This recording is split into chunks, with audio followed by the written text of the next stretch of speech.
Hello, and welcome back to another video. I am headed to Randall's Island from 96th Street in Manhattan. I'll be cutting across the walkway bridge, and I'll be doing a little loop around the island and meeting someone there briefly. Hope you guys are doing well. Thanks for clicking, and be sure to like, subscribe, comment, and share, and everything else to support the channel if you feel inclined to do so. I want to talk today while riding with you all. A little something to accompany the visual of the riding. Look at this traffic, huh? It's Saturday. It's a beautiful weathered Saturday. It looks like there's a parade. Oh, excuse me. I have my horn, actually. I'm going to bring it out. I feel like people need an audio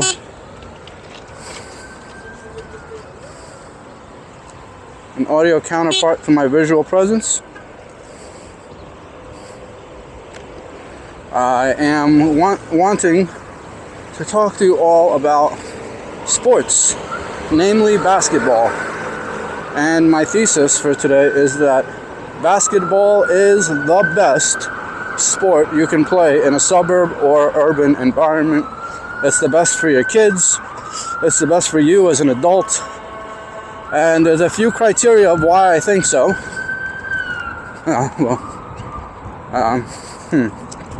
Okay, I just got to get my hands positioned correctly. There's some criteria of why I think basketball is the best sport.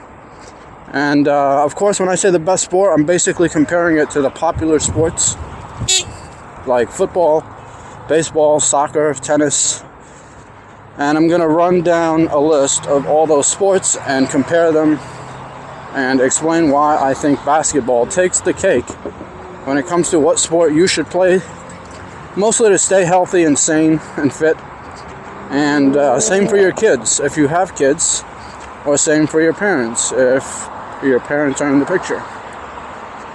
Of course, once you get to a certain age and it's no longer feasible, that's understandable. But as long as you're of healthy age and older probably than the age of 4, I think basketball really is the sport you want to play, and here's why.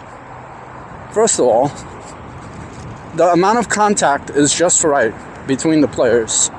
So when you compare it to football, I think that's too much contact. You know, when you tackle each other, push each other, too much contact can result in injury. And even if you don't outright result in injury, it can result in damage to the brain, concussions and loss of brain cells from impact. So basketball, you're not really supposed to tackle anyone or bump into anyone. You can foul, but that's kind of an exception. That's a play. That's actually a penalty. So you don't want to foul, and a hard foul is pretty rare. So in essence, you're playing defense without making contact with the other player. Secondly, basketball is very physical. Oh, I didn't touch on the contact for other sports like baseball and tennis. I think there's not enough contact in baseball and tennis. You're too far away from the other players. As for soccer, it's such a large open space that there's really not much contact. And the type of contact you receive in soccer, often in the form of getting slide tackled or kicked, to me is pretty abrasive. I'd also not like it. It's not as bad as football. When I say football, I'm talking American football, by the way, for the international audience out there. If I mean football, the international one, I'll say soccer. And pardon me for that, that's just how we're used to it.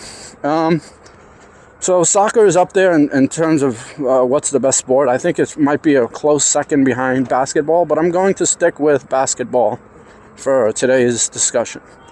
So we talked about contact, and I think basketball has the right amount of contact. You have to stay with the offensive player if you're the defender, or if you're on offense, you're trying to get around the defender, and I think that's pretty solid.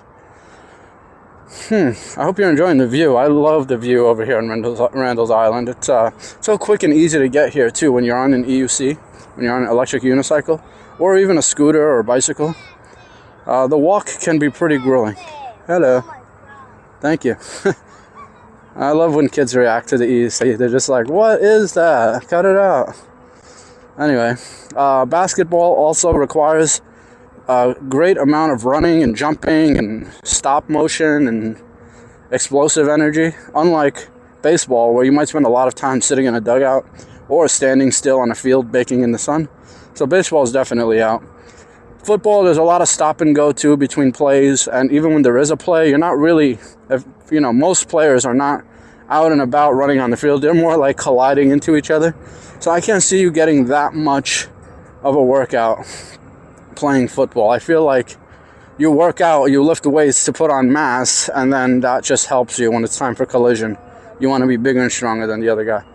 So if you're talking about education and working your job on a daily life basis, you want to be equipped with stamina.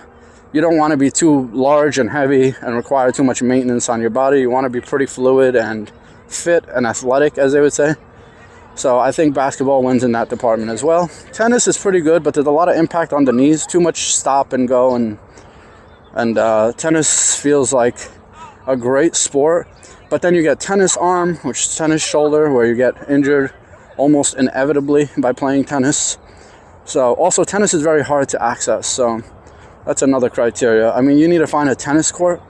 Basketball courts, now I know just because it's more popular, there are courts in just about every neighborhood, every driveway.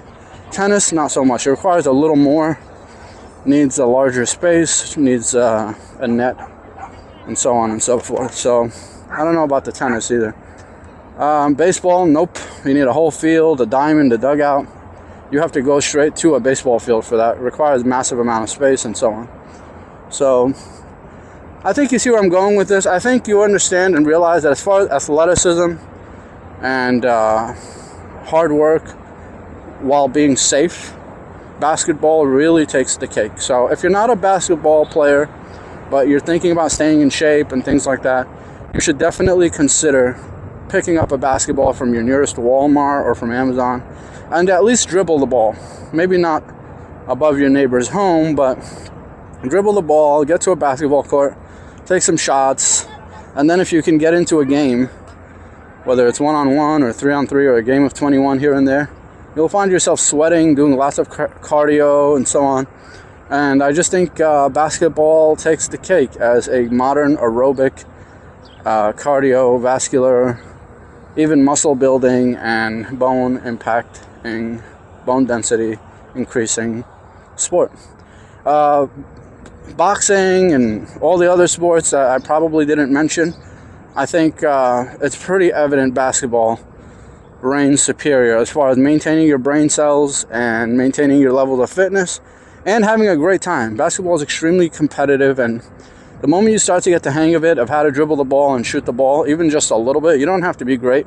As long as you play against people or with people who are similar to you in skill level, you'll find that even really fit people who run a lot and work out a lot, if they don't play much basketball, they look kind of goofy on the court. It's because it takes a lot of technique and practice to build your form when playing basketball.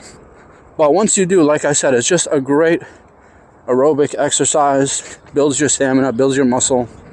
And then, of course, mentally, your mental health improves vastly when you get all that oxygen circulating through your body and all that footwork and all that sweating, the competitiveness. It's just very fulfilling, and I think basketball takes it. As far as soccer, why would soccer not take it? I think soccer requires a little more in terms of a large field and cleats and shin guards. With basketball, you can just grab a ball and leave the house. Just a pair of sneakers is fine. With soccer, it's a little more organized. You need a large field, a certain number of players. So it's much less likely that you're just going to get a pickup game of soccer.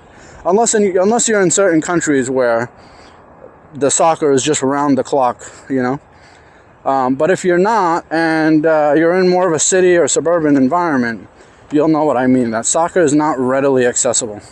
You kind of have to go somewhere for soccer. You can't just pick up a soccer ball, leave the house, and expect to get a good soccer game going. I know there are countries where soccer is played in the streets and whatnot. So yes, but again, injury. And then ball touches. I feel with soccer you might be like getting a lot less ball touches unless you're really good. Otherwise, you're basically just kind of a spectator, even though you're playing the game. Whereas with basketball, everyone's really involved. The amount of space is small enough where everyone has to keep moving. I feel like with soccer, you can kind of just take a spot on the field and kind of just linger around there, and then you fail to get the exercise that you get from basketball. And then on the other end of the spectrum, soccer is just requires so much stamina already just to be able to run up and down that field, that it acts like a deterrent. Unless you're already really fit and committed and have been playing soccer for a long time, then you end up not even really having the capacity to play soccer, to just dive in and out of soccer the same way you do basketball. I feel like with basketball, you can kind of just jump into a game for the first time and work your way up steadily from there without it being too grueling or intimidating. It's also fun. You just shoot the ball. You might be way off, but it'll be funny. And it's like pretty clear. The rules are not crazy to learn. It's not like football. I feel like football, the rules are extremely like by the book. You can really have to study the sport. Baseball too. If you don't know what you're doing, I mean, you're just really not even going to be able to play. There's nothing to do on the field. Okay, folks, so that's my breakdown on why basketball is the best sport for your mental health and physical health. And if you agree or disagree, let me know in the comments. And thanks for watching. I appreciate you joining me on today's quest. It's been extremely fun. I love having you along for the journey. I'll see you on the next one. Have a great time. Goodbye. Look at the view around here. It's just a beautiful day. People are out here barbecuing. You can go ahead and click that circle logo with my helmet, or one of those squares if you want to watch another video. The circle logo with my helmet will have you subscribe if you're not subscribed already. Alright, see you guys.